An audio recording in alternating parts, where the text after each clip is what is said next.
Okay. Thank you. Thank you. Okay. We got two pieces of housekeeping. First, help me thank the extraordinary Donna Edwards.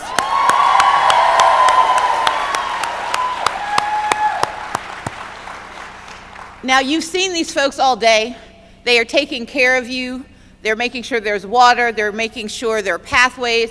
They're making sure there are pins. Please help me thank the staff of the Hyatt for the work they're doing.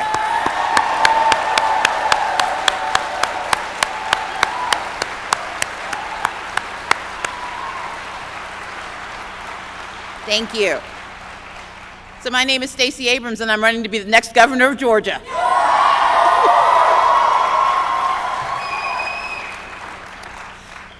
Congressman Edwards told you a little bit about my story. I'm the daughter of two folks from Mississippi. My mother and my father grew up in Mississippi in the 1950s and 60s.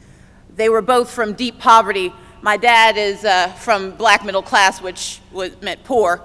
And he likes to say that my mom was from the wrong side of the tracks. But my parents, they did what they were told. They worked hard in school. My mother actually nearly dropped out when she was in the 4th grade because they couldn't afford the bus to get to her segregated school. She nearly dropped out because she just didn't think she could make it. And it took a friend of the family to remind my mother that she was smart enough and to get her to go back to school. She did so, and my mother became the valedictorian of her high school. My father had a different story. My dad is dyslexic.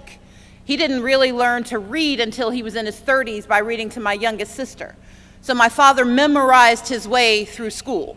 He has this amazing oral memory, and when he was around 15 or 16, he and my mom met. She was tutoring him, and he was courting her. He may have been stalking her, we're not really sure. But they became a couple, and they've been together for the last 48 years. That is worth applause. So my mother and my father, they came together and they did what they were supposed to. They went to college together. My mother got a fellowship to the University of Wisconsin, and so they went to the University of Wisconsin, which is where I was born. They lived there and they moved back to Mississippi. But my mother, having this extraordinary degree, this incredible degree, she became a college librarian, a black woman, a college librarian, and still sometimes made less money than the white men that worked in the same space.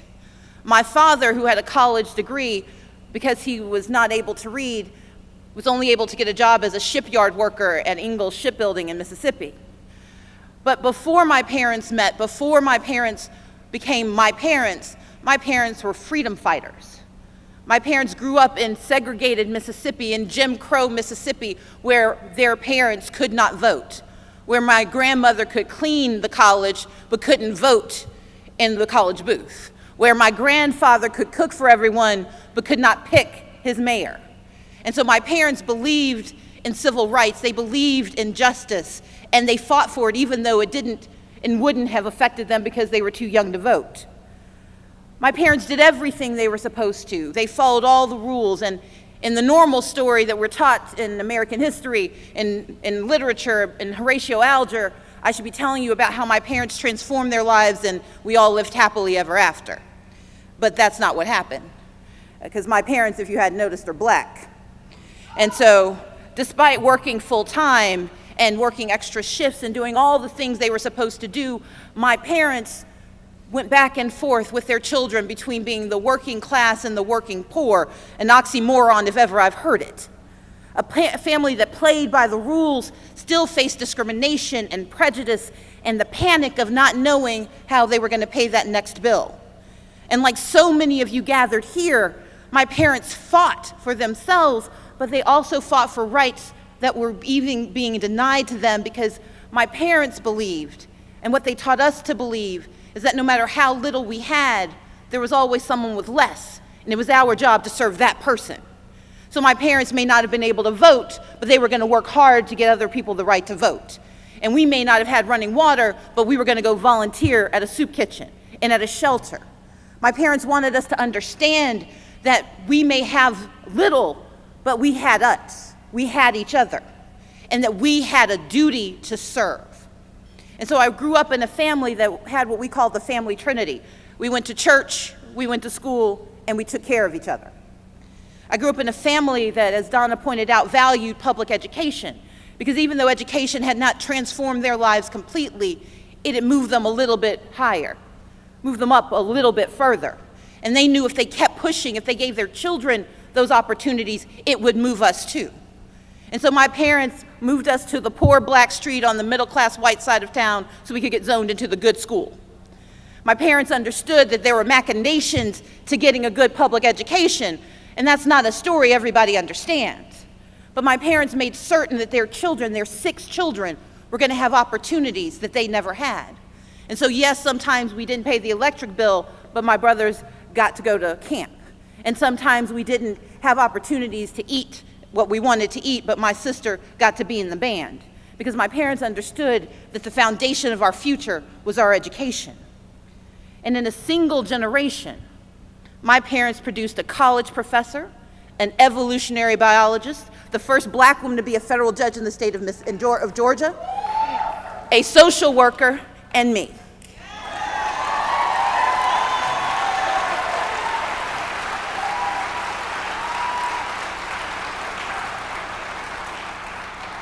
But as I've mentioned, I have one of 6 kids.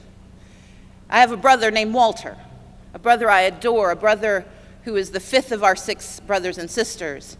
And my brother Walter dropped out of Morehouse College when he was a junior because my brother Walter is an addict.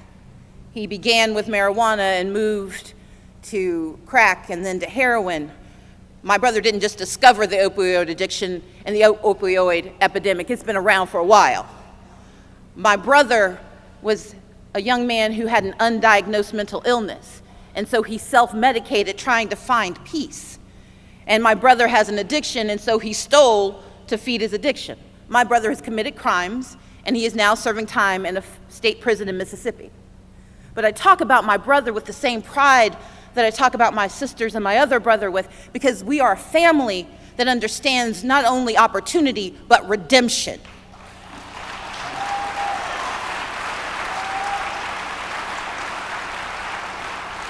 And so when I think of the work I want to do as governor of Georgia, I want to do this work for Richard, who works with foster care children in Georgia, and Walter, who one day hopefully will be able to enter the state of Georgia and be here with me. But what we do right now in my family that valued education, we didn't let Walter go. Walter might be behind bars, but he's not far from our hearts. So my brothers and sisters and I, we created a book club, because reading was one of the things we did as children to take our minds off of our troubles. We were able to escape to places where you didn't have to worry about cockroaches, where you didn't have to worry about whether or not you're going to eat the same thing, or if you're going to eat it all. So we started a book club, and we send the selection every month to my brother Walter, because even education can reach through those bars. We stand together. I grew up with parents who knew we could succeed. They didn't know how it would be, and they didn't know where it would be, but they had a fundamental belief that it could be. But we're in this room today because that's not a belief that we have for every one of our children. It's not a belief that we seem to share for every one of our fellow citizens. It's not a belief that we lift up every day because we spend a lot of time talking about survival. We need to start talking about success. We need to start talking about possibility and opportunity, because this isn't their world, this isn't their country, this is ours. And my parents proved that it can be done. My siblings proved that it can be done. And it doesn't take a Robert and Carolyn Abrams to be successful. It just takes good people willing to do hard work to get things done. And that's why I'm here today at Netroots Nation.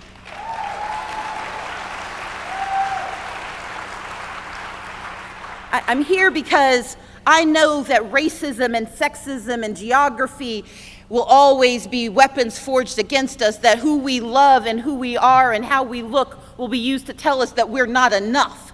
And I am here because I reject that belief.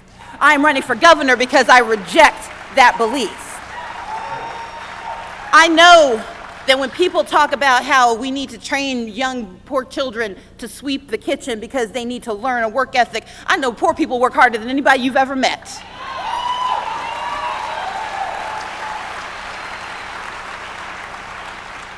But I'm in government because I know that without an engaged and empowered government, there was no one to defend our rights. And my God, we know now because of the occupant of the White House, it can be worse. And so I studied hard and I worked hard, and when I couldn't get politicians to do what I wanted them to do, I ran for the state legislature. Now, I wanted to tell you a story about Georgia. I know some of my colleagues are here. Sam Park and Brenda Lopez and Renita Shannon and the incredible Carolyn Hughley are here in this room.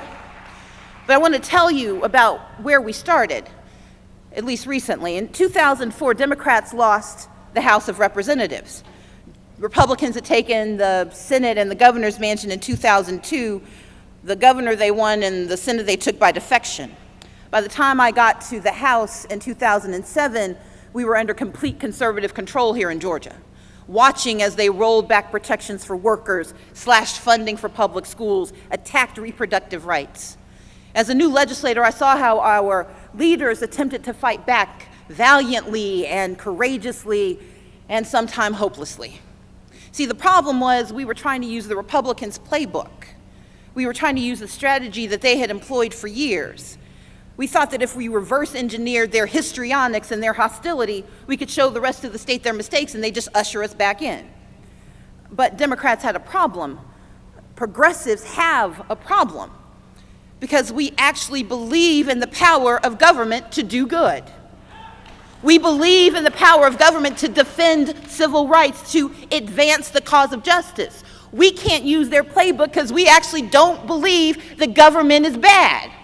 We believe in the power of our nation, and we believe in the power of our people to rise up and run our nation, so we can't do what they do. We can't just say no and hope it gets better. And that's why I wanted to be a part of the Democratic Party. But I knew we had to do something different because those of us who are straight have to be allies for the LGBTQ community. And those of us who are citizens have to be louder and must shout more viscerally about the protections we need for those who are in the shadows. That those of us who stand on the outside of the prison gates have to speak for those who are inside. We progressives have a problem. It's the problem of having a conscience. We have the problem of believing in a government of, for, and by the people. And it's a huge problem for those on the other side because they don't care if we just burn it all down. In fact, they're ready to strike the match and we can dance around all the orange flames. So in 2008, I banded together with a small group of legislators and we formed what we called the strike team. Our mission was to disrupt the operation of Republicans and slow down their agenda. Does that sound at all familiar to folks? Now, we weren't going to overthrow the legislative order. We didn't have the means to topple the Speaker of the House, although I hear Iron Stash is somewhere in the building. But we could make their work harder. We could summon their victims to the Capitol and show them who was at fault. We could resist. So we reached out to other legislators, those who've been silent for too long, not because they agreed with the GOP, but because they didn't know how to resist. We prepared questions for them to ask, demands for them to make, because they were equal members in the body politic and they had the right, they deserved the right to be heard. But we didn't tell the Democratic leadership what was coming. Not because they might object, but because we didn't need or want their permission. You see, resistance demands independence and flexibility. Our strike team focused our energies and we launched our attacks, and on more than one occasion we lost. But because we tried, because we resisted, we slowed the pace of stupid and we advanced the block of mean.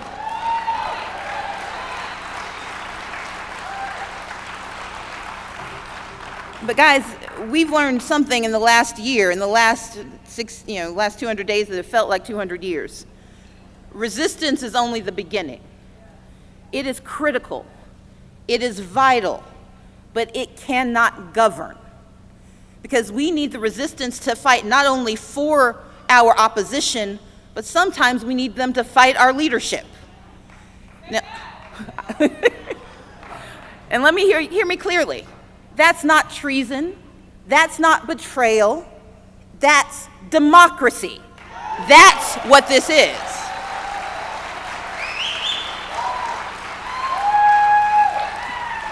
Now, I'm standing here having been a part of the resistance, and then I went to become the leader of the House of Representatives in the Democratic side. Now, I'm the first black person to lead in the House. I'm the first woman to lead either party in the history of the state of Georgia. Thank you. But the minute I became the leader, I had to expect the resistance to be inside my own caucus. And that's okay. Because some of my members aided my leadership and some of them pushed back, but we fought about when to fight and when to negotiate. We didn't fight about the fact that we had to fight, and sometimes we had to negotiate. We fought about when to say yes and when to say hell no. But we got things done. We secured state funding for public transit, and we blocked a tax increase. We were able to do more, and we were able to do those things because we knew they had to be done. So I'm here to tell you about power, because the resistance is the beginning, but our victory lies in power. We have to know that our future is, we deserve victory, we deserve justice, we deserve process and progress, and we share a common source. And in this room, in this hotel, in this Netroots Nation, we know we have the power. We have the power to declare that Black lives matter and to defend dreamers without having someone question our patriotism. We have the right.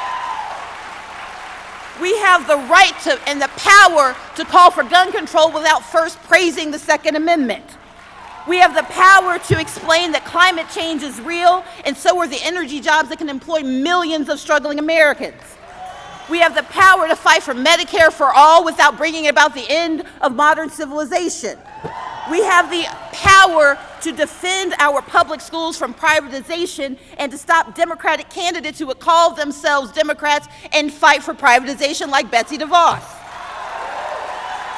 We have the power to stand up for labor unions and rebuild the middle class without costing anybody a single job. We have the power to talk about policy with people of color and lock arms with white progressives and speak to disaffected Republicans without losing our souls or losing an election. We have that power. We have the power to win the highest office in Georgia, and I don't have to change my hair, my gender, my skin color. I don't have to change a thing about myself. And we can win here in Georgia. We can do this here in Georgia.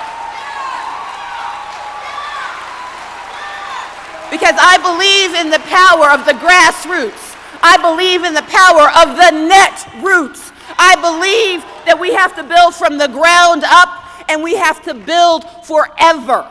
Because I know that if we do what we can, if you are beside me with progressives owning their power across this country, we can demand more of our leaders, expect more of ourselves, and we can change this country.